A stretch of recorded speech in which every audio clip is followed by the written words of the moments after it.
Hello दोस्तों, स्वागत है आप सभी का हमारे YouTube चैनल होम क्लासेज पर। तो दोस्तों, आज अपने करने वाले हैं राजस्थान जीके। और राजस्थान जीके के अंदर राजस्थान का भूगोल करेंगे। क्या करेंगे? राजस्थान का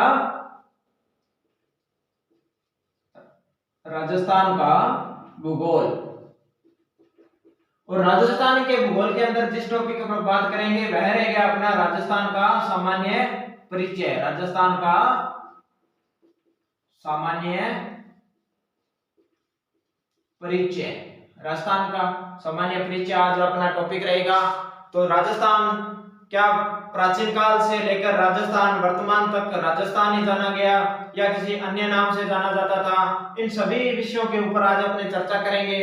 और प्राचीन काल में राजस्थान को किस नाम से जाना जाता था, उसके बाद मध्यकाल आया, मध्यकाल में राजस्थान को किस नाम से जाना गया, उसके बाद ब्रिटिश काल जिसे आधुनिक काल भी कहा जाता था, उसके अंदर राजस्थान को किस नाम से जाना गया। और उसके बाद स्वतंत्रता के बाद जो 1 नवंबर 1956 के बाद राजस्थान क्या है, संपूर्ण राजस्थान के रूप में आया, उसके बाद किस नाम से जाना गया। इन सभी के विषयों के ऊपर अपने राजस्थान के सामान्य परिचय के अंदर अध्ययन करेंगे। तो चलिए शुरू करते हैं वैदिक काल से। वैदिक काल जिसमें सबसे पुराना वेद आ जाता है ऋग्वेद। ऋग्वेद के अंदर राजस्थान को क्या कहा गया? उसे कहा गया ब्रह्मरथ। ब्रह्मरथ। ऋग्वेद के अंदर राजस्थान को क्या कहा गया?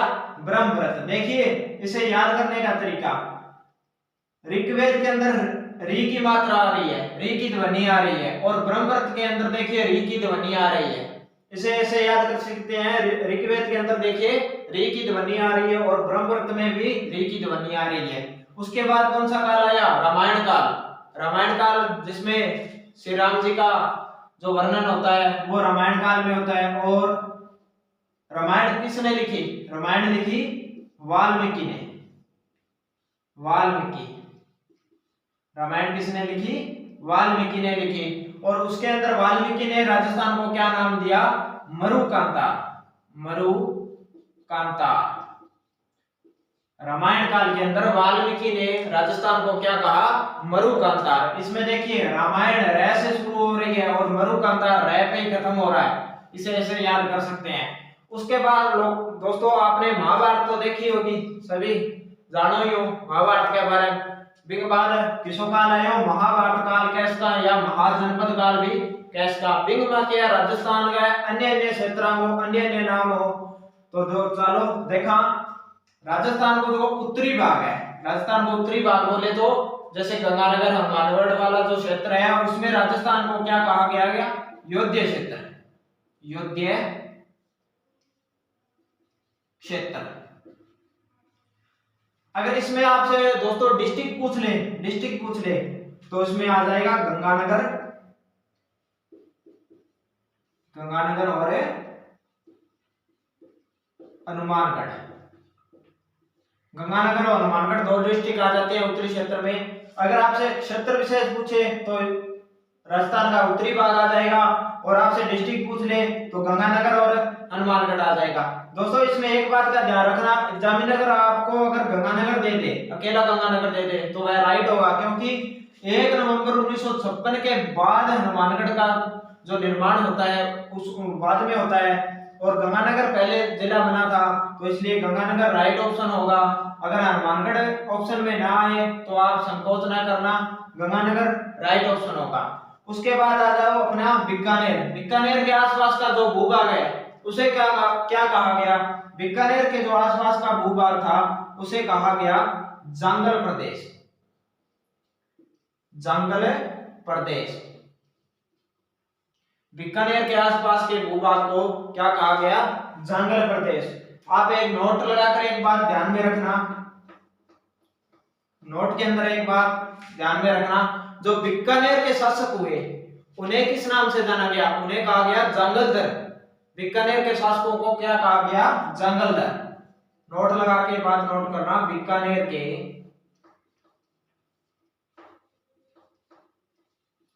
शासकों को किस नाम से जाना गया? जांगलधर। क्यों जाना गया? क्योंकि बीकानेर के आसपास के भूभाग को क्या कहा गया? जांगल प्रदेश कहा गया। इसलिए बीकानेर के शासकों को किस नाम से जाना गया? जांगलधर। उसके बाद अपने आ जाओ बेराट। बेराट कहाँ पे पड़ता है? बेराट पड़ता है जयपुर में। बेराट का पुराना नाम यानी महाभारत काल में या महाजनपद काल बोलते हैं, उसमें बेराट को क्या कहते थे? बेराट को कहते थे विराट नगर। विराट नगर। बेराट को क्या कहते थे महाभारत काल में? विराट नगर। और आपने सभी ने कौरवों पांडवों का युद्ध तो वो टीवी में देखा ही होगा। उसके अंदर जिसमें पांडवों को 1 साल का अज्ञातवास हुआ था, वो कहां पे बिताया था? वो बिताया था विराट के जो राजा हुए, राजा विराट, उन्हीं के यहाँ विराट नगर में पांडवों ने अपना अज्ञातवास बिताया। उसके बाद अपने बात करें विराट का क्वेश्चन दोस्तों नदी तंत्र से भी उठाकर एग्जामिनर पूछ सकता है आपको। जो बाणगंगा नदी है वो कहां से निकलती है? विराट जयपुर से निकलती है। और महाभारत कालीन सभ्यता के जो अवशेष मिले हैं वो कहां मिले हैं? आप नोट कीजिए, नोट लगाकर। महाभारत कालीन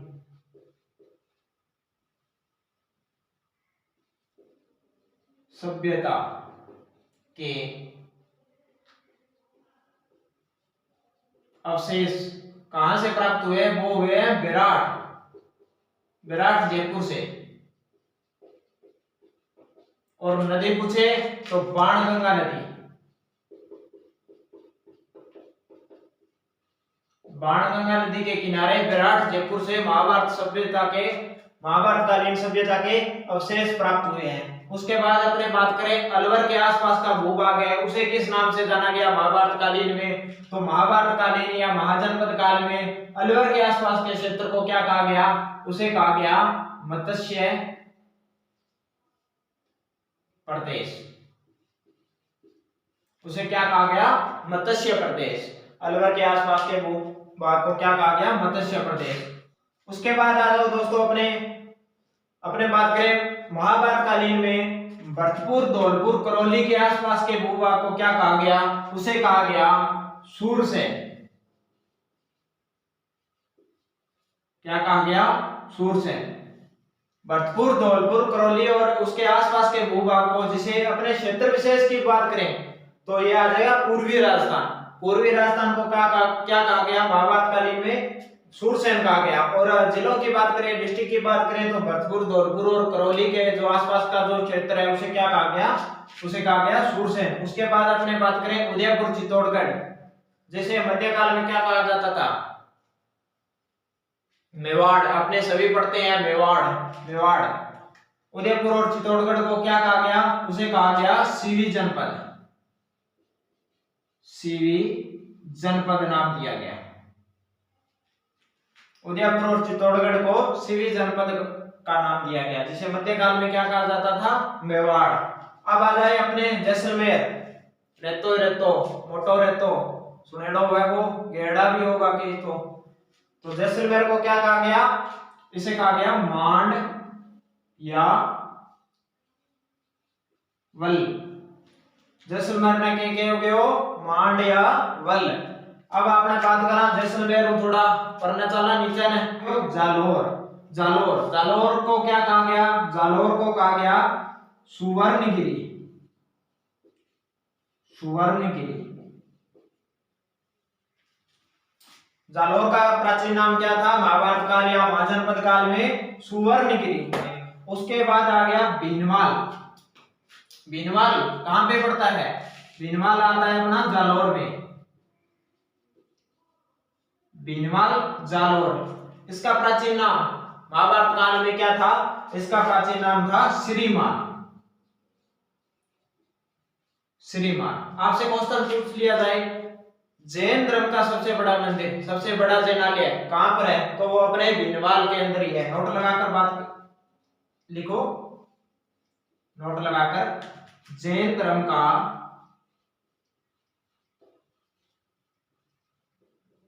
सबसे बड़ा मंदिर अपने राजस्थान में, तो बात करें तो कहां जाएगा? भीनमाल में। जैन का राजस्थान में जैन धर्म का सबसे बड़ा मंदिर कहाँ हो जाएगा? भीनमाल जालौर के अंदर हो जाएगा। उसके बाद अपने बात करें एक और रह गया नागौर। यहाँ पे लिखता हूं दोस्तों नागौर। नागौर को प्राचीन काल में क्या कहा जाता था? महाभारत काल में नागौर को कहा जाता था अहिच्छत्रपुर। अहिच्छत्रपुर। तो ये अपने देखे दोस्तों राजस्थान के भिन्न भिन्न क्षेत्रों के किस किस नाम से जाना गया। क्योंकि अभी तो अपने एक राजस्थान ही पढ़ते हैं, उस समय क्या था राजस्थान के जितने भी क्षेत्र थे उन्हें अलग अलग नामों से जाना गया। अपने ये सभी देखे। अब अपने बात करते हैं, ये तो अपने हो गए प्राचीन काल की बात। अब आते हैं अपने मध्यकाल में। तो चलिए मध्यकाल का शुरू करते हैं। तो अभी अपने राजस्थान के अन्य क्षेत्रों के भिन्न भिन्न नाम देख लिए हैं। अब अपने बात करेंगे राजस्थान जो नाम है उस शब्दावली का प्रयोग सर्वप्रथम किसने किया, कब किया और वह कहां से मिला? क्या यह ईंट पत्थर पर भी मिला? तो मैं कहूंगा जी हाँ बिल्कुल, वो अपन ईंट पत्थर पर भी मिलो। यानी बात करा कि स्थापत्य कला की, तो क्या अंदर शिलालेख आ गया, मोहरें आ गई, इन सभी की अभी बात करेंगे अपने कि राजस्थान जो शब्द है उसका सर्वप्रथम प्रयोग किसने किया और यह कहां मिला। तो इसके अंतर्गत अपने बात करते हैं स्थापत्य कला। स्थापत्य कला की, जिसके अंतर्गत अपने क्या आ गए? शिलालेख आ गए, मुद्रा, मोहरें,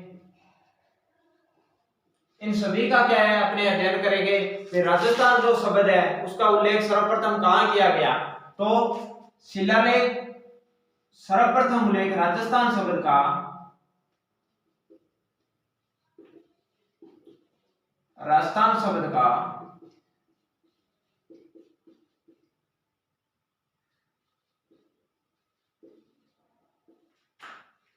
सर्वप्रथम उल्लेख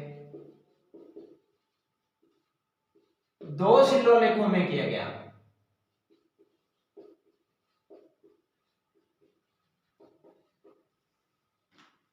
दो शिलालेखों में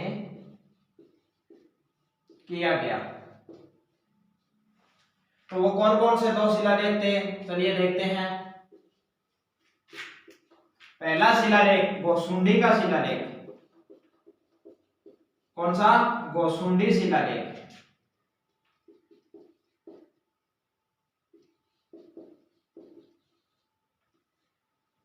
तो गोसुंडी शिलालेख की सबसे पहले अपने बात कर लेते हैं। गोसुंडी शिलालेख है कहां पे? तो ये है अपने नगरी। नगरी कहां पे है? चित्तौड़गढ़।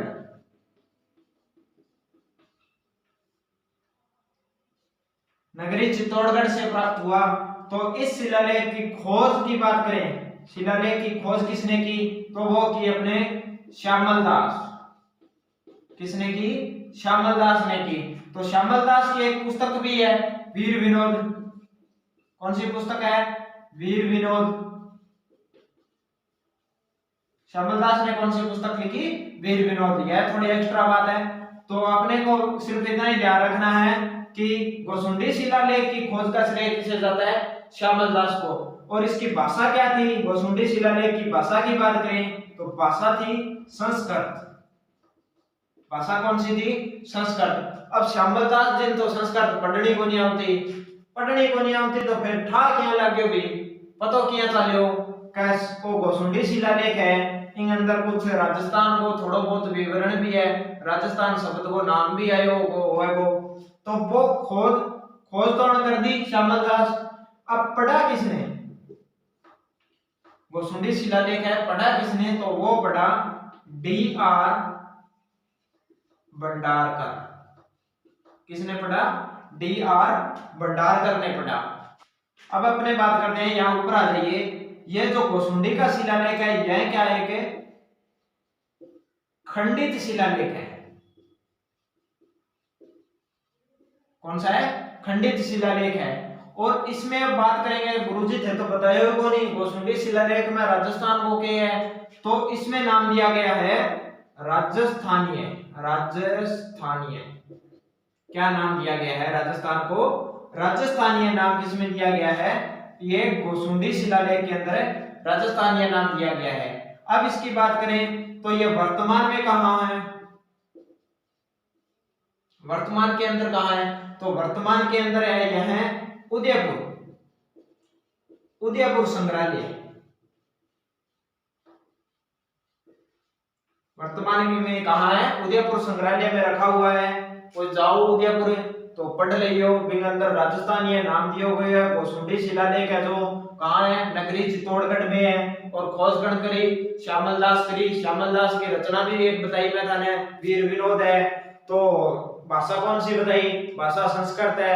अब संस्कृत श्यामल दास जी ने पढ़नी को नहीं आती, फिर वहां कोई बंदो ढूंढियो जना ला दियो कौन है, डीआर भंडारकर मिलिया। तो डीआर भंडारकर फिर खोज पढ़ियो कौन है, डीआर भंडारकर पढ़ियो। ब्यों बाद में और क्या बतायो, खंडित शिलालेख है वो। और वर्तमान में कहते हैं उदयपुर संग्रहालय में। और सारा बड़ी बात राजस्थान शब्द है जो के मिली है, तो उसमें कहा गया है राजस्थानी है, राजस्थान को क्या कहा गया है, राजस्थानी है। उसके बाद अपने बात करें बसंतगढ़ शिलालेख, बसंतगढ़ दूसरा कौन सा है, बसंतगढ़ शिलालेख।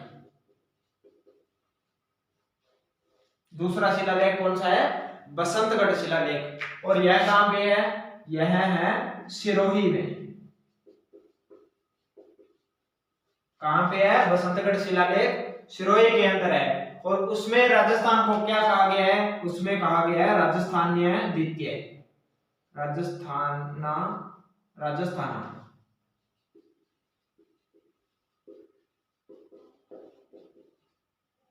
क्या कहा गया है, राजस्थाना द्वितीय।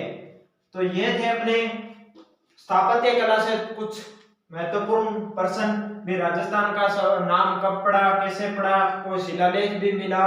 जी हाँ, राजस्थान में सबसे पहले 2 शिलालेखों से मिला। एक तो था गोसुंडी का शिलालेख और दूसरा था बसंतगढ़ शिलालेख, जो कहां पे है, सिरोही के अंदर है। और उसके अंदर राजस्थान को क्या क्या कहा गया, राजस्थाना द्वितीय।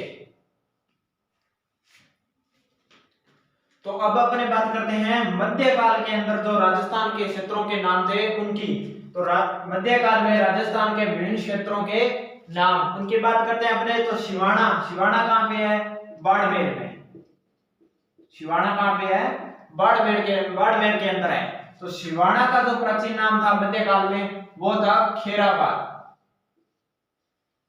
क्या था, खेराबाद। और यह नाम दिया किसने, तो यह नाम दिया अलाउद्दीन खिलजी,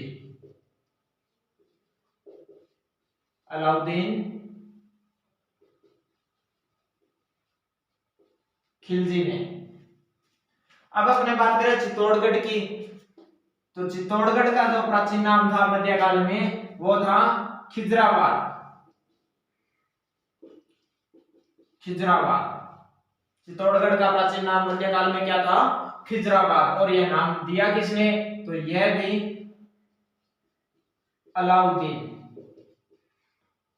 यह भी अलाउद्दीन खिलजी। किसने दिया, अलाउद्दीन खिलजी ने दिया। जो 1301 में साका हुआ, आपने सभी सुना ही होगा। राजस्थान का जो प्रथम साका होता है उसके अंदर अपने बेटे खिजर खां के नाम पर खिजराबाद रखा उसने, चित्तौड़गढ़ का नाम। तो अब अपने बात करते हैं जालोर की। जालोर का जो प्राचीन नाम है वो था जलालाबाद। जालोर का प्राचीन नाम क्या था, जलालाबाद। और यह किसने दिया, यह भी अलाउद्दीन खिलजी, AK-47 है, अलाउद्दीन खिलजी ने दिया। अब अपने बात करें तिमनगढ़। तिमनगढ़ कहां पे है, तिमनगढ़ है करौली। तिमनगढ़ खटा है, तिमनगढ़ है करौली में। तो करौली को, तिमनगढ़ को प्राचीन मध्यकाल में प्राचीन नाम के हो तो इंगो हो इस्लामाबाद। तिमनगढ़ करौली को प्राचीन नाम के हो इस्लामाबाद हो। और दियो कणे और तो ओ दियो मोहम्मद गोरी, मोहम्मद गोरी दियो। अब आप बात करा आमेर। आमेर तो सभी जानते होंगे, आमेर कहां पे है, आमेर है जयपुर के अंदर। आमेर कहां पे है, जयपुर के अंदर। तो आमेर का प्राचीन नाम क्या था, तो था मोमिनाबाद, मोमिनाबाद। और यह नाम दिया किसने, तो यह नाम दिया मोहम्मद शाह। किसने दिया? मोहम्मद शाह ने। अब अपने बात करते हैं उदयपुर की। तो उदयपुर का प्राचीन नाम क्या था? मध्यकाल में उदयपुर का प्राचीन नाम था मुहम्मदाबाद। उदयपुर का क्या नाम था? मुहम्मदाबाद। और यह नाम दिया किसने? तो यह नाम दिया अकबर ने। किसने नाम दिया? अकबर ने नाम दिया ये। तो अपने दोस्तों प्राचीन काल की बात कर ली, ऋग्वेद आया, उसके बाद रामायण काल आया, महाभारत काल उसकी बात कर ली, और उसके बाद महाभारत काल के अंदर भी अपने देखा। उसके बाद काल आया आधुनिक काल, जिसे अपने क्या कहते हैं? ब्रिटिश काल। ब्रिटिश काल वो जो अंग्रेजों का काल था। उसमें क्या है दोस्तों? राजस्थान में क्या है? राजपूत बहुत ज्यादा थे। राजस्थान में क्या है? राजपूत बहुत थे। जब अंग्रेज आए तो एक अंग्रेज अधिकारी था जॉर्ज थॉमस, नाम सुना होगा, आपने पढ़ भी रखा होगा, जॉर्ज थॉमस। तो ये इस अंग्रेज अधिकारी ने राजपूत ज्यादा होने के कारण राजस्थान को क्या कहा? राजपूताना। राजस्थान को क्या कहा? राजपूताना। और ये कब कहा? सन 1800 में। सन 1800 में।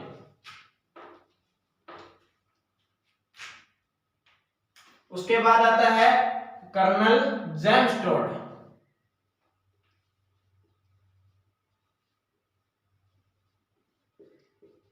Colonel James Tod. तो उसने अपनी पुस्तक लिखी द एनाल्स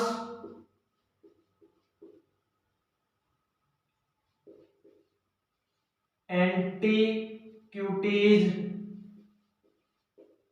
ऑफ राजस्थान। क्या थी? The annals antiquities of Rajasthan पुस्तक लिखी। ये कब लिखी? सन 1829 में। उसके अंदर क्या कहा गया? राजस्थान, सर्वप्रथम राजस्थान शब्द का प्रयोग किसने किया?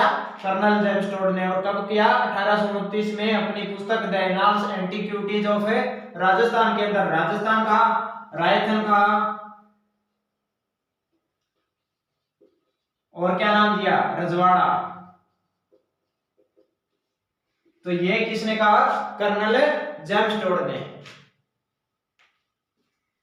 अब अपने बात कर लेते हैं स्वतंत्रता के पश्चात राजस्थान क्षेत्रों के नाम विविध के अंदर बात कर लेते हैं। तो 18 मार्च 1948 को जो प्रथम चरण जो राजस्थान का एकीकरण हो रहा था, तो उसमें प्रथम चरण 18 मार्च 1948 को राजस्थान को क्या कहा गया?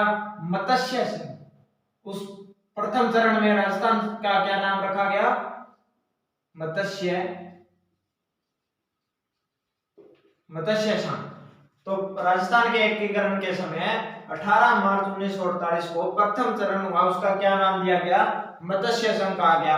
उसके बाद में 25 मार्च 1948 को द्वितीय चरण हुआ, तो उसमें राजस्थान को क्या कहा गया? राजस्थान संघ। राजस्थान संघ कब कहा गया? 25 मार्च 1948 को द्वितीय चरण हुआ राजस्थान के एकीकरण के समय, तो उसमें क्या कहा गया? राजस्थान संघ कहा गया। उसके बाद अपने बात करें राजस्थान शब्द को विधिवत मान्यता कब प्रदान की गई?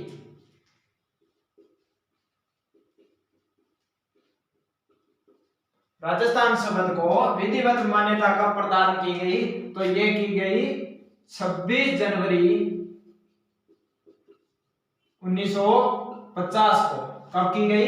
26 जनवरी 1950 को। अब अपने बात करें कि राजस्थान का संपूर्ण जब एकीकरण हो गया वो कब हुआ? तो वो हुआ राजस्थान को राज्य के रूप में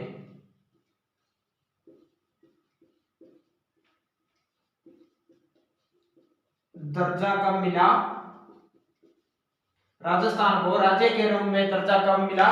1 नवंबर 1 नवंबर 1956 को जब राजस्थान का एकीकरण संपूर्ण हो गया, राजस्थान को एक राज्य बना दिया गया। राजस्थान को क्या बना दिया गया? राजस्थान को राज्य बना दिया गया। कब? 1 नवंबर 1956 को। उस समय राजस्थान के कितने जिले थे? तो राजस्थान में उस समय 26वां जिला बना अजमेर।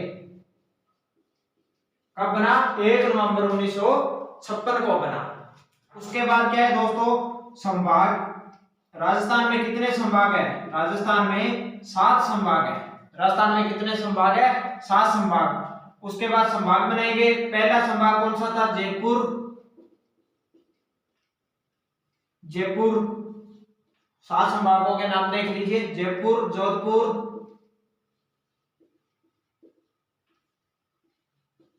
उदयपुर, चौथा बीकानेर,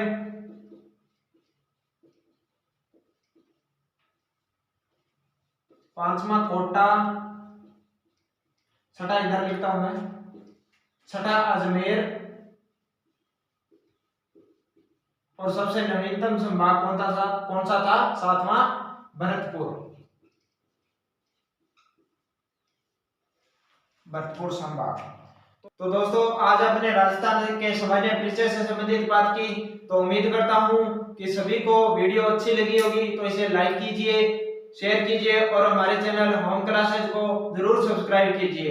तो दोस्तों मैं भी मानता हूं कि कैमरे के आगे आके बोलना बहुत कठिन होता है, थोड़ी हिचकिचाहट भी होती है, तो फिर भी मैं कोशिश कर रहा हूं। तो इसलिए दोस्तों कृपया करके खूब से खूब लाइक कीजिए, ज्यादा से ज्यादा शेयर कीजिए और थोड़ा सपोर्ट कीजिए, क्योंकि कैमरे के आगे आकर बोलना बहुत कठिन होता है। आप भी जानते हैं इस बात को। अगर आप प्रूफ लेना चाहे तो खुद सामने खड़े होकर पढ़ाकर देख लीजिएगा। तो दोस्तों अगर कुछ गलती रही होगी तो कृपया कमेंट बॉक्स में जरूर बताएं कि सर आपने ये गलती की, तो मैं उसे सुधारने की कोशिश करूंगा। यह मेरा पहला वीडियो है, तो दोस्तों कृपया जमकर सपोर्ट कीजिएगा। धन्यवाद।